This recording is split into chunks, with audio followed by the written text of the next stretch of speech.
Well, hello everyone. I'm Mike Berger with LBM Journal, and I want to welcome you to today's webinar entitled Why Succession Planning is Essential for LBM Business Owners in 2025, sponsored by Stratus Business Advisors. Now, in today's webinar, Sam Brownell, the founder and CEO of Stratus Business Advisors, explores why succession planning is no longer optional for LBM business owners. He'll address the growing pressures of economic uncertainty, rising costs, workforce challenges, and declining business valuations, and how they all impact your ability to transition smoothly. He'll offer actionable steps to strengthen your operations, protect your value, and prepare for both internal and external transitions. Whether you're thinking about retirement soon or years down the line, today's session will help you take control of your future and avoid costly delays. Now, a couple of details before we get the ball rolling. All attendees are muted, so you can hear us, but we can't hear you. So if you're having any technical issues, click the chat button at the bottom of your screen to send us a message, and we'll work to quickly address the problem. Now, if you have questions for Sam, click the Q&A button at the bottom of the screen and type in your question, and he will address as many of those as possible. And lastly, we expect the webinar to be finished in about 40 minutes or so, give or take. We are recording it, and we'll send a link to the recording to everyone who registered. Plus, we'll post it on lbmjournal.com. So having said all that, let's get our webinar started. Sam, thank you so much for being with us today. Yeah, sure. Thanks, Mike. Good to be here. Thanks to LBM Journal as always for having us. We appreciate it. Well, the stage is yours. Excellent, excellent. Thank you very much.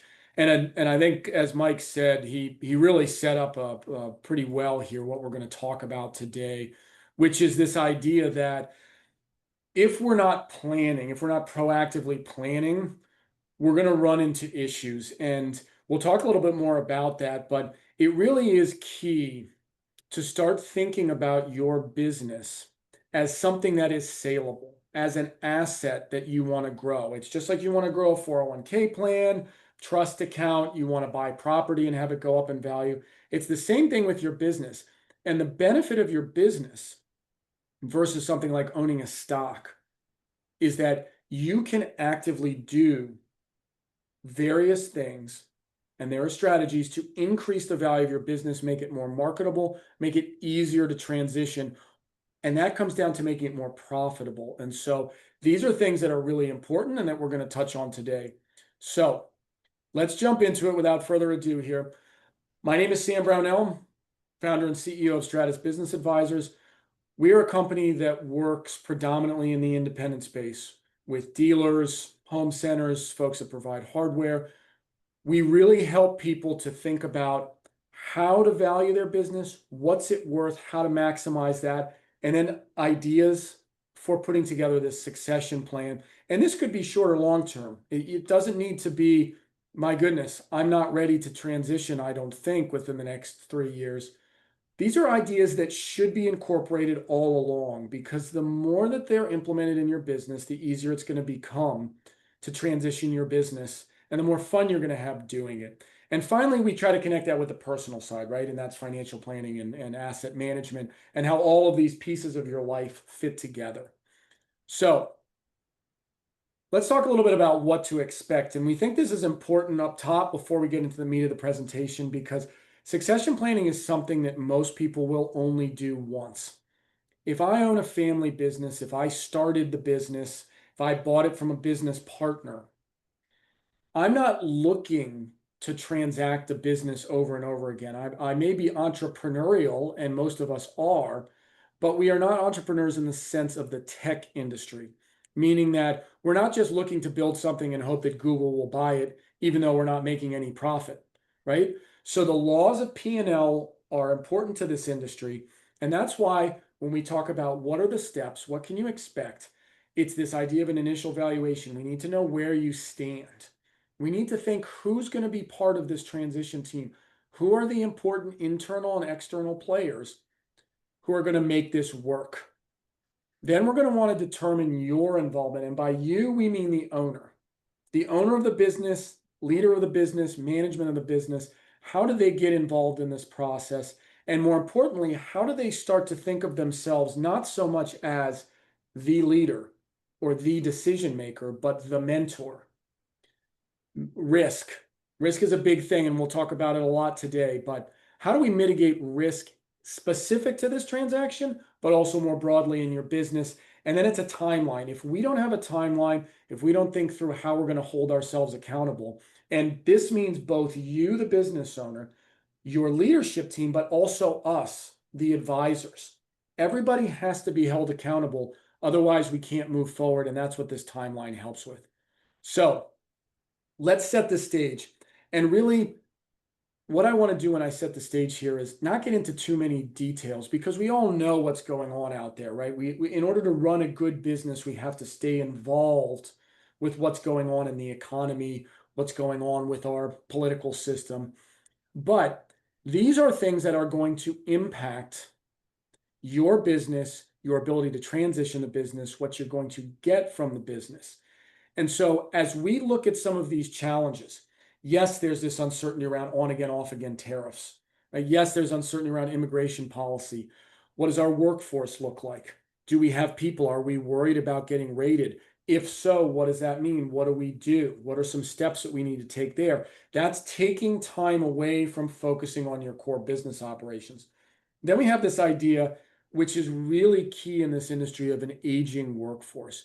We have a lot of folks out there who have a lot of experience, been working in the industry for a long time. And what we hear is this next point: recruiting and retention.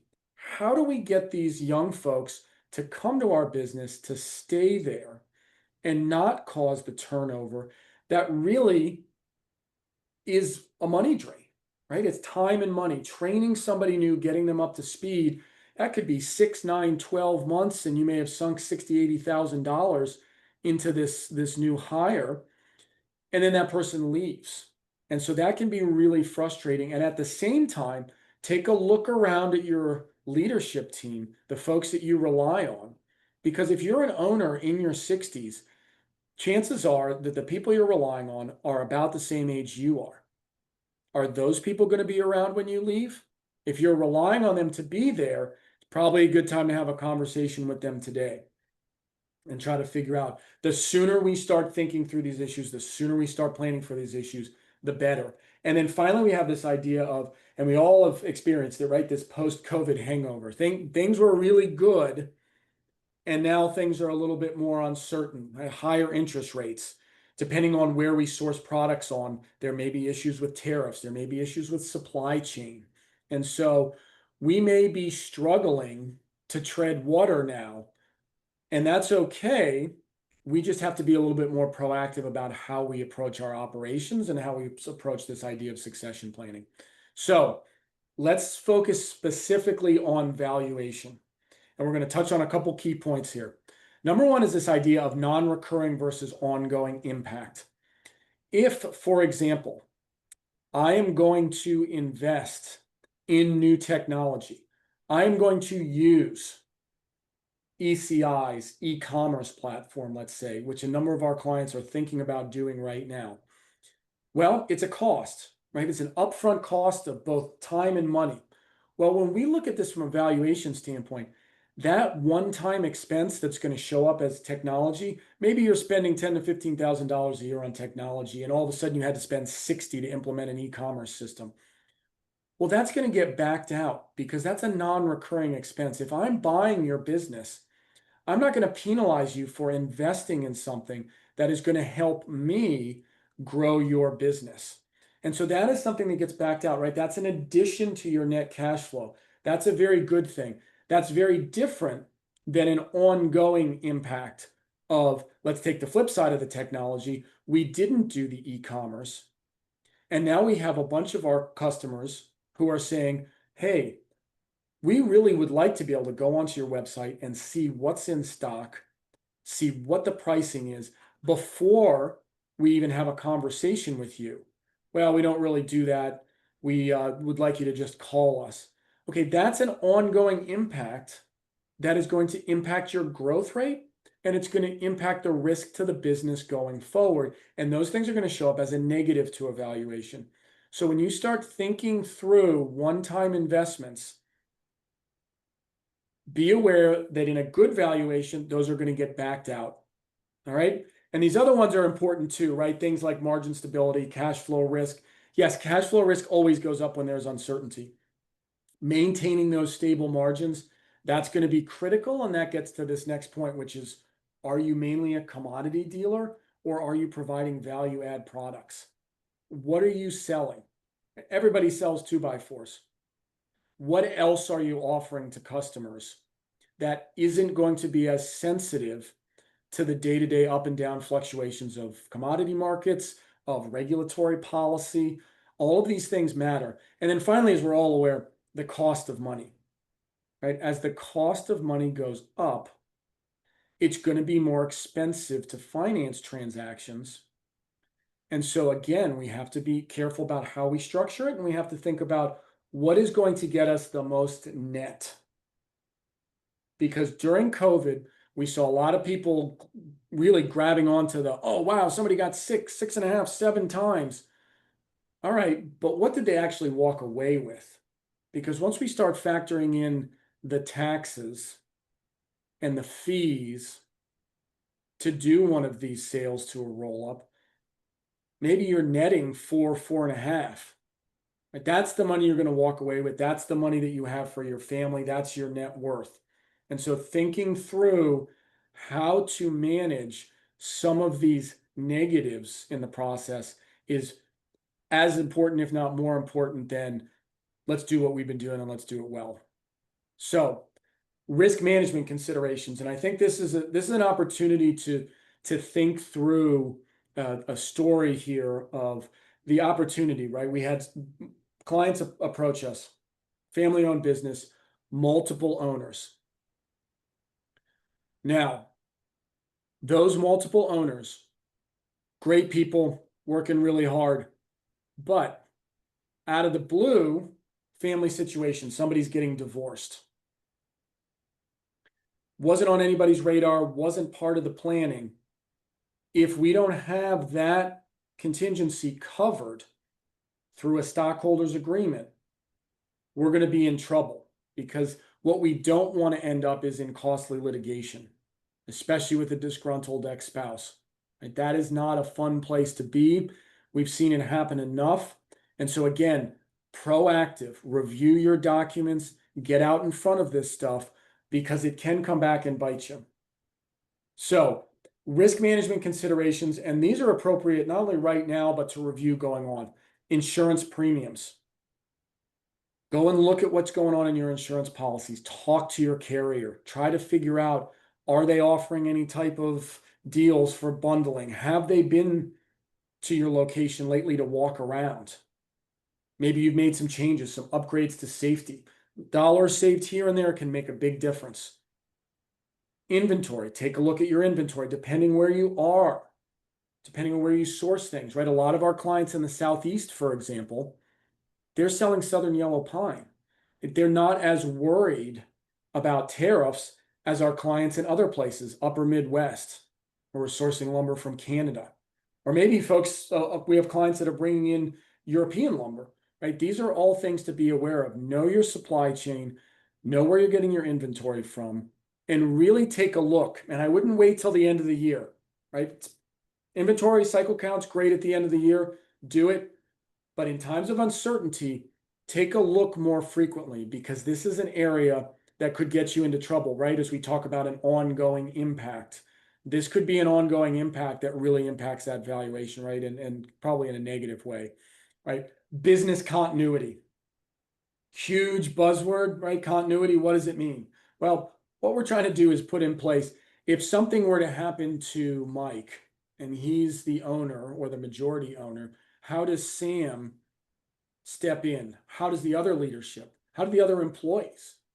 Each department has got somebody critical to it. What if they were out? Maternity leave, injury, got stuck overseas. What is going to happen? And formalize this.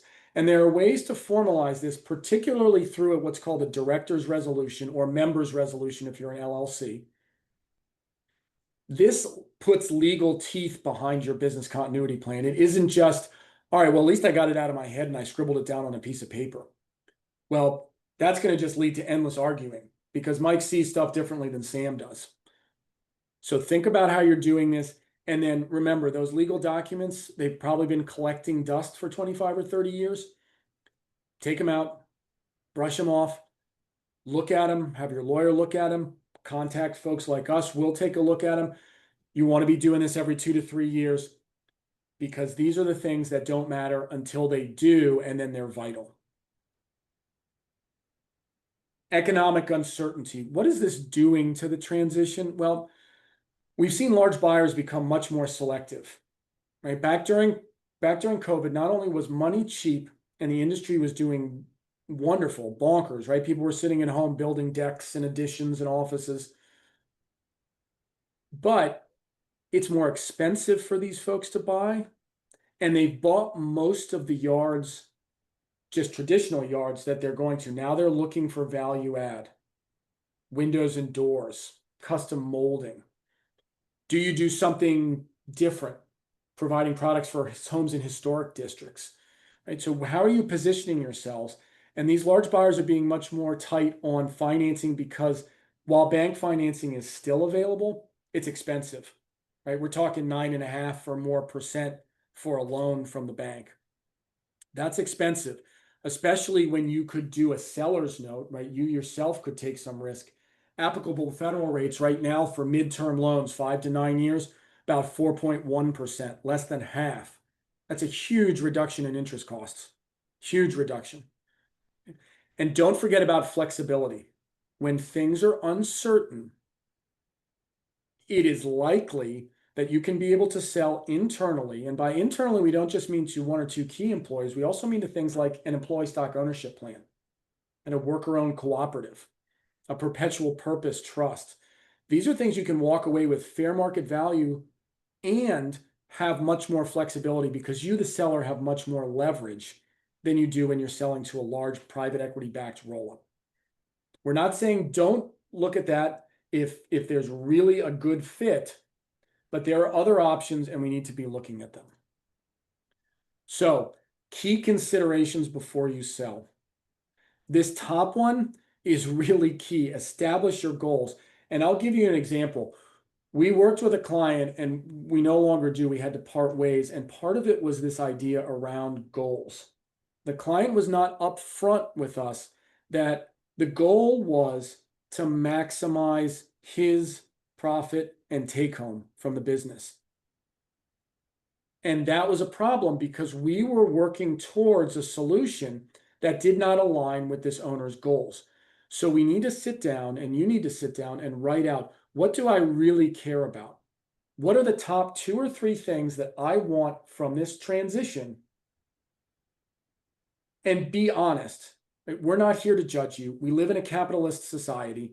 If it's you want to get as much money as possible, be upfront about it. Tell us, okay? The other one is the bottom. Develop a capable leadership team. Who is going to take this over when you are no longer around? That is really, really important because it's the ongoing stellar leadership that is going to make or break this transition. Because remember, you have a vested interest in this company surviving for many reasons, not least of which is that this company will likely be paying off, whether it's bank financing or your seller's note, they're going to be paying off those loans from future cash flow. So be careful about how you set things up. All right. Big issue here is be proactive. And this is what we're working on right now with most of our clients. I give you another example here. We're working with a couple clients right now around the country, and what we are working on is they're in a position where, yeah, they've kind of flatlined coming out of the pandemic. So what we're doing is we're spending this time putting in processes and procedures. How accurate are your numbers? How smooth is it for your bookkeeping? Is it easy for somebody to understand your financial statements? Do you need to clean things up off your financial statements? These are all questions that come up in any type of due diligence process that if you don't have a good answer or you haven't been proactive and cleaned it up, can start knocking dollars off of what somebody's going to offer you. And we're going through this right now with a company where they just want to get rid of the business, but at the same time, it's going to be much better if they take a little bit of time, 18 months, when we're not talking a ton of time, and do a little bit of investment processes, procedures, making sure that the business is functioning more smoothly. So, couple ideas here. Stress test. This is one of those things. And really another thing on here could be scenario test, right? Because stress testing is, all right, we've got our budget. What happens if sales are 5% less? What happens if it's 10% less? What happens if we have a lawsuit, right? Coming up with some ideas and game planning about what that might look like. And then think a little bit broader about scenarios. What are some possible scenarios? What if tariffs go in place and stay there? How is that going to impact the way we operate? What happens if we need to hire or somebody from our leadership team leaves or one of our locations is struggling? And so having these, and it may seem a little bit high level, but having these brainstorming sessions with people you trust could be internal, and we definitely would suggest that. Could be facilitated by somebody. It could start with an external conversation. But these are really, really important things to do because you want to game plan where you might end up. Right? Vendors. Strengthen those vendor relationships. Maybe it's time to think about doing business with one or two as opposed to 10 or 12. Right? We can talk about it for your specific business, but there are opportunities for vendors. They love when people come back to them. There may be discount opportunities. There may be opportunities to buy additional inventory. Think about that. Review your roles and responsibilities. Review those who are important in the company. And again, this gets back tying into that continuity planning. Who's going to take over? Who's going to do what? Right, we touched a little bit on the client of ours where we're really concerned about financial data accuracy. And this is a big one because without good data, not only is it going to hurt your valuation, but it's very hard for you to make good decisions. And it's very, very hard for you to make good decisions when you're looking at, especially in times of uncertainty. So invest. And we like to use this word investment because all too often an owner's mindset is cost. Oh my gosh, if I send that person to this conference, if I input this technology, it's just going to cost me money. Well, yes, the flip side of that is it's probably going to lower profitability in that year, which is good from a tax standpoint. And B, there's going to be a return over time. And this is a non-recurring. If I am saying, and one of the best ways to attract and retain next generation is to show them that you are serious about technology. It's kind of a myth out there that there's a big gap between the owner generation that works hard, puts in their 70 hours a week, cares, and this younger generation that flits around and they go from job to job and they don't really care. And that may be true in certain instances, but it's true across the board. What it is finding out what these young folks care about. They care about flexibility. They care about things like mental health. Compensation is not the top item that next gen folks care about. They want to see a clear career path. Show it to them. How can they come in your company and help right off the bat? Technology. Let them do what they're good at, right? If we all do what we're good at, boy, it makes things a lot easier. All right. Now, another thing we would highly recommend, whether it's through somebody like NHPA with their cost of doing business study, or lots of times your purchasing co-op, purchasing group, wholesaler will do these studies, benchmark, invest some time, put in your numbers. You're going to get the report for free, and then you're going to be able to benchmark yourself against folks around the country. How am I performing? What changes might I need to make? Is my payroll in line as a percentage of sales with my competitors? What we don't know often comes back and bites us at the worst times, such as, geez, my buddy just had a heart attack. I think I should really get out of the business. Well, if we haven't been planning to get out of the business, if we don't know where we stand, it's going to be awfully tough for us to convince somebody else that our business is worth 4.5, 5, 5.5 times earnings. Okay. So what's next? This is meant as motivation. Yes, I understand that some of this is potentially seen as a little bit of a downer, right? Maybe a little critical, but that's really not where we're coming from. What this is we have to take a clear-eyed look at the business to understand where we stand today and what needs to be put in place. And this idea of proactive is huge, because being proactive means that we're not just waiting to get run over by the next factor that we can't control. We can't control tariff policy. We can't control immigration policy. We can't control supply chains.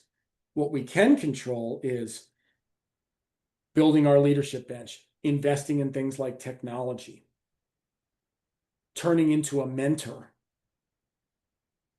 and running a business that looks lean, but is providing incentives and compensation to the right people, and especially to the right people who are doing the right things in the right seat. And then it may be, as we found with many of our clients, that they're struggling and the right person is there. They are in the organization already. They just may be in a different role.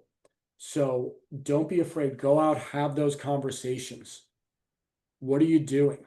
Right? LBM Journal. I'll put a plug in for LBM Journal just a second here, but Russ Catherine wrote a great article that was out in the newsletter this morning about what to do in your first 100 days. And one of them was to get around and to talk to the people you'll be managing in a place that is comfortable for them. Learn what they do in a place that's comfortable for them. It's a conversation now, not a dictation. And that will really help you figure out how to do your job better. So we're here to help. Reach out anytime, right? Complimentary consultations, we're happy to do them. Pick up the phone, give us a call, shoot us an email. But we're really here to make sure that we're streamlining your business towards this ultimate succession, because it will happen.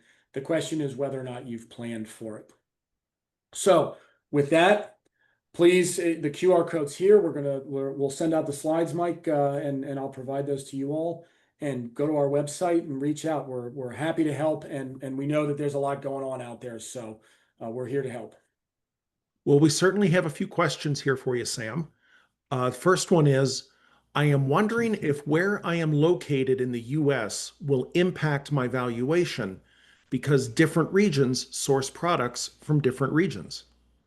Yeah, that's a really good question, and certainly one to think about. And as we talked about a little bit before, right? Our clients who are in the Southeast are not as concerned about things like tariffs, because most of their products, particularly on the wood side, are coming from the US, right? So there are no import duties on it. Steel hurting a lot of people, right, around the country, but be aware of where your supply chain is coming from and how many potential markups there are along the way. Because what that does, there's not a lot you can do about it, but understanding where your costs are coming from is the first step to trying to mitigate what's going on in your business. And yeah, it could potentially impact your valuation, but this is really where we get into that idea of ongoing versus non-recurring. And so with something that's as on again, off again as these tariffs, I think that becomes really difficult to say precisely, is this going to impact you if you're in Minnesota versus Georgia?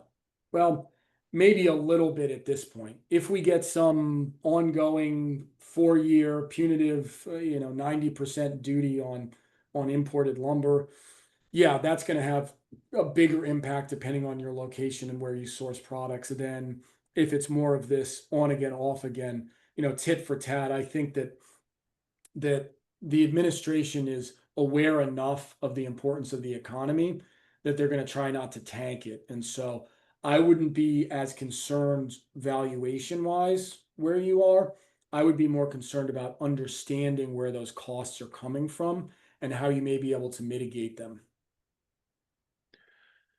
Next question we have, what should I include in a business continuity plan, and how do I make that plan legally binding? Yes, great question. So I'll answer the second part first, and I touched on it briefly earlier. If you're a C or an S corporation, you have a board, whether or not you know it, you have a board. You're legally required to have a board. And that board may just be you. And you can vote on what's called a director's resolution. If you have an LLC, it's called a members resolution because owners of an LLC are called members. But either way, setting it up through either a director or members resolution adds this legal teeth to the document, meaning that the company's board, the people that oversee your company, have agreed that this is the plan that we're going to put in place should something happen to one of our key folks. So I think that's the first place to start, Mike, is really for folks to understand that they can have their board, and it could just be one person. We'd have to go look at the bylaws, right, or the operating agreement, put some legal teeth into this. Second is, what do you put in there? Well, couple things right off the bat. Number one, who are your key people? Identify who the key people are. And this isn't just the owner, right? This is across the board. And I'll put in another plug here, Mike, for LBM Journal. But Thea and I did a podcast through you all a couple months ago about just this in the credit department, right? If you're not thinking succession in your credit department, well, those are the people that collect the money. So that's an important thing. But for this continuity plan, who are those important people? What are their roles? And who may be able to step in? And we're talking here a short-term basis, right? 6 months. Second, does anybody need insurance? Do we need to put any key person insurance in place so that we can cover any holes, right? We need to hire somebody before we are financially ready to. Well, if we have a $500,000 policy on Mike and something happens and we need to fill those shoes, that money could go a long way towards helping us hire somebody to step into that role. Number three, I would say when it comes to continuity planning is, what are your systems? What systems do you have in place? Who has access to them? And these are systems both internally, right? It could be something like a Spruce or an Epicor, or it could be something external like bank accounts. Who can sign? Who's in charge of hiring and firing? Right? These are really critical decisions for any business, and you need to formalize them, write them down, review them with your key employees, and then memorialize them in this director's resolution. And we'd be happy to talk to anybody in more detail about how to do that. Sure. Another question. I'd like to get as much cash up front. How do I accomplish that?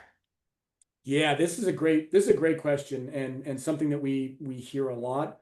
This was happening a lot during the pandemic, and I think this is why the question came up, is because typically there were deals that were financed primarily through cash from private equity plus loans that they took out that then went to cash to owners. So it was very typical for owners to get 50, 60%, maybe even more, depending on the business, upfront in cash.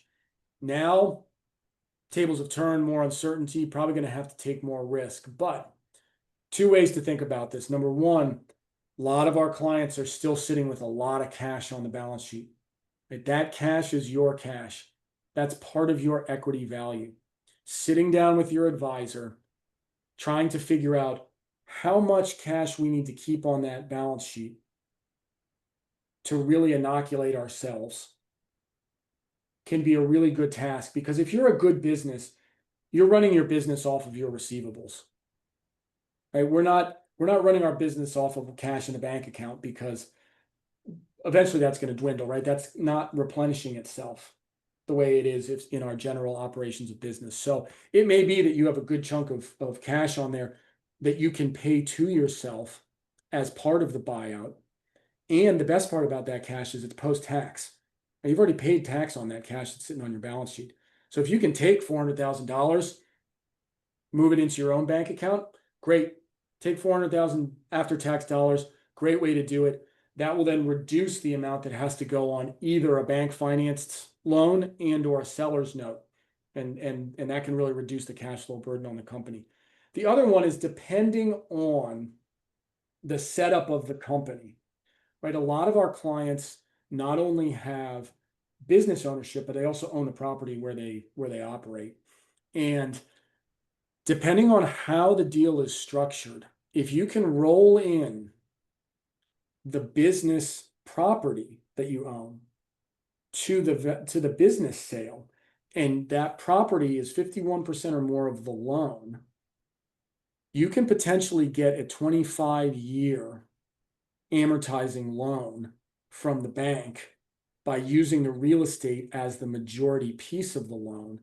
That will then allow you to get cash up front and will allow the business to pay off that loan over 25 years, as opposed to over the most common periods, which are either 5, 7, or 10 years.